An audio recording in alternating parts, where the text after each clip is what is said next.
I was a nerd when I was growing up. Between books, video games, and hiding from my stepdad, I never really left my room. And of course, my grades were happy with that. I wanted achievements in every single subject except English. I was really, it said something to me because I read these massive books. I read Game of Thrones, I read Les Miserables, and here I was not getting an English award despite getting one in math, which I'm terrible at. I then saw online a couple weeks later about how TV and video games are taking away from kids' ability to learn, and I couldn't help but think that that was strange. Like, something about that didn't make sense because I was nothing but TV, video games, and books on the side. So I guess this is me trying to figure out why.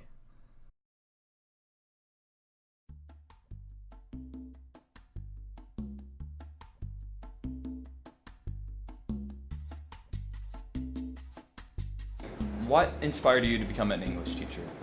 I realized that I enjoyed being around other people and was very interested in the way human development worked. And it seemed to me that a lot of my teachers didn't pay a lot of attention to that.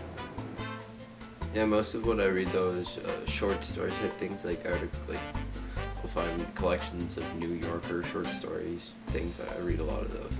I do know that outside of school I really enjoy literature, reading, writing. It's a huge part of my life. I think in general a lot of people are having shorter attention spans. Okay. So I think that might be somewhat the correlation with the lower grades. This study shows that middle school students who watch TV or play video games during the week do worse in school. But what I found was funny was that the average teenager spends about 3 hours watching or playing TV and or video games a day. Now, the only kind of children who I know that don't watch TV or play video games at all are the ones with the kind of, freaky, overprotective parents. Now, to me, this just sounds rather like another scapegoat. For years now, movies and video games have been taking a lot of flack for influencing children to become more sexual, such as in this article.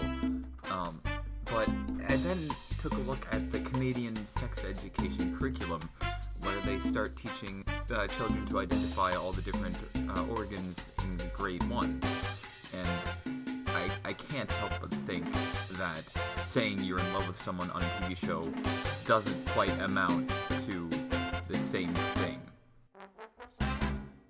Actually, television was the big enemy back then, and the way that, when I started, the way that the internet is the sort of enemy now. The distraction, the thing that we're sure is rotting every teenager's mind.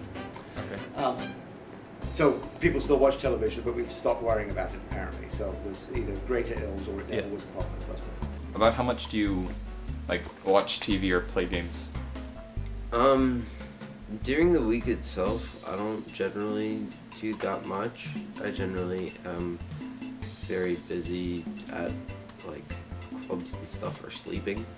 Watching TV, you're not really interacting. Not that when you're reading you're interacting, but you're definitely, your mind has to be there for you to be getting it. But on the weekend, probably solid 7 or 8 hours. Whereas movies, you can just kind of zone out, and you don't really have to be, thinking as much.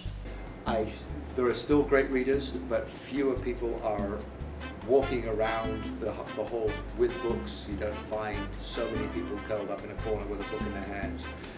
And fewer people come in to school with a big filing cabinet in their heads of books they've read already. There's something that's been bothering me for a while now. You know, a lot of people today are saying that this generation of kids are in fact the stupidest. Now that's debatable. Now I believe there have always been stupid people, but the internet provides greater opportunity for stupidity to be expressed and paraded. In this day and age with the internet, ignorance is a choice, and they're still choosing ignorance.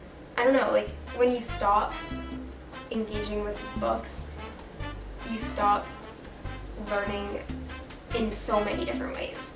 You stop expanding your vocabulary, which is such a big part of how we communicate and how well we're able to articulate our feelings. You lose connections that you might be making. You lose like the ability to have insight into people's lives that you might not otherwise think about.